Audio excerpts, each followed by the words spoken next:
오늘 말씀은 사도행전 24장입니다. 1절부터 9절입니다. 닷새 후에 대제사장 아나니아가 어떤 장로들과 한 변호사 더둘로와 함께 내려와서 총독 앞에서 바울을 고발하니라.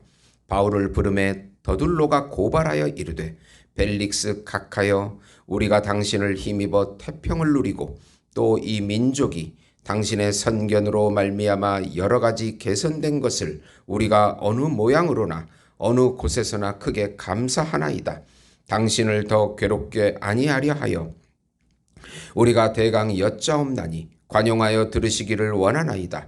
우리가 보니 이 사람은 전염병 같은 자라. 천하에 흩어진 유대인들을 다 소유하게 하는 자요 나사렛 이단의 우두머리라. 그가 또 성전을 더럽게 하려 함으로 우리가 잡아싸우니 당신은 친히 그를 신문하시면 우리가 고발하는 이 모든 일을 아실 수 있나이다 하니 유대인들도 이에 참가하여 이 말이 옳다 주장하니라. 아멘. 진실과 진리의 변증이라는 제목으로 은혜를 나누고자 합니다. 사랑하는 성도 여러분, 사도 바울은 예수님과 동일하게 거짓 재판에 걸려들어서 고난을 겪게 됩니다. 예수님께서 거짓 재판에서 거짓 증인들에 의해서 십자가에 달려 돌아가셨습니다. 그러나 하나님은 예수님의 죽음과 부활을 통하여 인류의 구원을 성취하는 놀라운 구원 경륜을 이루셨습니다. 사단은 거짓 제자 가룟 유다를 사용하여 거짓 재판과 거짓 증인들을 동원하여 메시아만 죽이면 자신들이 승리할 것이라고 생각했습니다. 그러나 그것을 오히려 하나님께서 인류의 구원하는 길이 되는 인류를 구원하는 길이 되게 해서 하나님께서 당신의 뜻을 성취하셨습니다. 그렇게 바울도 동일하게 예수님처럼 고난을 겪습니다. 유대인들이 바울만 죽이면 자기가 이길 것이라고 생각하지만 하나님께서는 사도 바울을 통해서 이방인의 구원이라는 놀라운 일들을 이루셨고 또 성경의 13개의 서신을 기록해서 하나님의 말씀을 기록하게 하는 놀라운 뜻도 성취하셨습니다. 하나님이 승리하셨습니다. 그와 동일하게 우리도 우리 삶 속에서 겪는 고난과 복음을 위해서 겪는 고난, 이 모든 것들이 우리를 망하게 될 것 같지만 사탄이 우리를 하나님과 분리시키려고 얼마나 노력하는지 모릅니다. 그러나 그런 가운데서도 하나님은 우리를 승리로 이끌어갈 것이고 또 하나님의 뜻을 성취하게 할 것입니다. 우리를 보내신 그 하나님의 뜻, 우리를 통해서 이루어져야 할 하나님의 사명을 하나님의 능력으로 성취하게 될 것입니다. 우리가 고난을 겪을 때 우리가 어떻게 대처해야 합니까? 사람들은 가룟 유다는 바로 배반해버렸습니다. 그냥 도망가 버렸습니다. 또 베드로는 배반했다가 다시 또 눈치 보고 돌아왔다가 이러지도 못하고 저러지도 못하는 또 그런 사람들도 있을 것입니다. 오늘 말씀을 통해서 우리는 모함을 당할 때 또 고난이 있을 때 담대하게 진실과 진리만을 말하고 두려워하지 말라는 교훈을 오늘 말씀 속에서 배울 수 있을 것입니다. 우선 자신의 이익을 위해 이웃에 대하여 거짓으로 증언하지 말라. 오늘 말씀은 바울의 재판 과정입니다. 대제사장 아나니아와 장로들과 변호사 더둘로가 바울을 로마 벨릭스 카카에게 고발하고 있습니다. 이들의 주장은 세 가지입니다.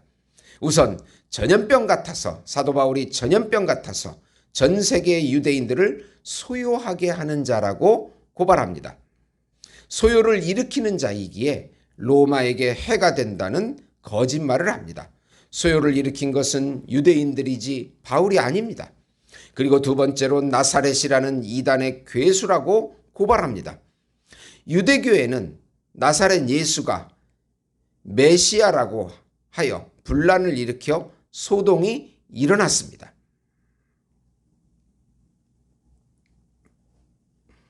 그 이단의 괴수라고 주장합니다. 예수는 참 왕으로 하나님의 나라를 주장했지 세상 나라의 왕이라고 하지 않으셨습니다. 그리고 또 세 번째로 성전을 더럽힌다는 죄입니다. 성전에서 더럽힐 만한 죄를 지은 적이 없습니다. 앞에 두 가지 제목은 로마 입장에서는 문제가 될 수 있습니다. 선동이 일어나면 통치자의 책임이 되기 때문입니다. 그러나 성전 문제는 유대 종교적인 문제이기에 로마가 간섭할 이유가 없습니다. 이들은 자기 입장을 위해 교묘하게 거짓 증언을 하고 있는 것입니다. 스스로 율법을 지킨다고 하면서 십계명에 거짓 이웃에게 거짓 증거하지 말라는 계명을 알면서도 스스로 그 계명을 어기고 있습니다. 고발자들은 율법을 신봉하면서도 스스로 율법을 어기는 자기 모순에 빠지게 되는 것입니다. 두 번째로 모함을 당할 때 양심을 따라서 진실과 진리만을 말하라. 바울은 그들의 세 가지 고소죄에 대하여 양심에 따라 논리적으로 반박합니다. 우선 소요죄에 대하여 예루살렘에서 12일간 있었는데 7일간 결례를 행하고 며칠은 옥에 갇혀 있었는데 무슨 소요를 일으킬 수 있냐고 변증합니다. 누구와도 대화하거나 무리를 선동한 증인이 전혀 없다는 사실입니다. 두 번째로 나사렛 이단의 괴수라는 죄에 대하여 이단이라는 말을 도라고 바꿔 표현합니다. 성경에 하나님을 섬기고 구약의 선지자들의 글을 다 믿는 신앙인이라고 주장합니다. 하나님을 향한 소망과 의인과 악인의 부활의 진리를 믿는다고 15, 16절에 고백합니다. 또 마지막으로 성전을 더럽힌 죄에 대하여는 유대인을 구제 헌금과 결례를 유대인에게 구제 헌금과 결례를 행했을 뿐이라고 합니다. 공의회에서는 죽은 자의 부활을 말했기에 고발할 죄가 없다는 주장입니다. 바울은 양심을 따라 진실을 말하고 믿는 부활신앙을 진실하게 말하고 있습니다. 진실과 진리만이 이 세상에서 우리가 승리하는 비결인 것입니다. 사단은 거짓의 아비로 거짓과 비진리를 말하게 해서 하나님을 대적하게 합니다. 그래서 하나님과 우리들을 분리시켜서 하나님을 섬기지 못하게 하는 것입니다. 세 번째로 어려운 환경에도 담대하게 복음을 전하라. 바울은 벨릭스 카카 앞에서도 담대하게 의와 절제와 심판에 대하여 전합니다. 벨릭스 카카는 불륜관계로 죄를 범하고 있었습니다. 바울이 담대하게 그 점을 지적하자 그는 두려움을 느낍니다.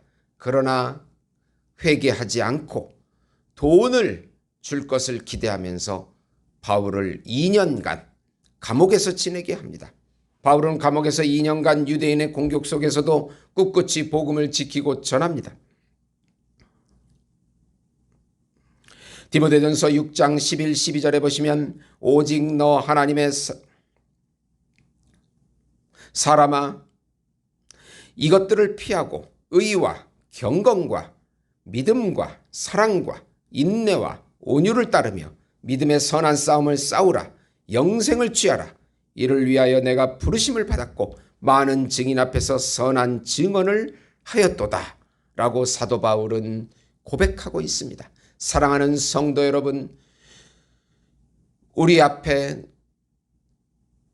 놓인 수많은 고난과 환난 가운데서도 용기를 잃지 마시고 진실을 말하시고 진리를 말하셔서 사단의 괴계를 물리치고 영적으로 승리하시는, 그래서 또 기적을 맛보시는, 하나님의 능력을 맛보시는 우리 성도 여러분이 되시기를, 예수목장교회 성도 여러분이 되시기를 예수님의 이름으로 축원드립니다.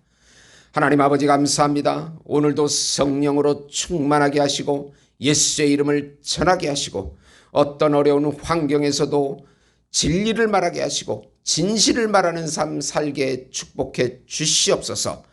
예수님의 이름으로 기도드리옵나이다. 아멘.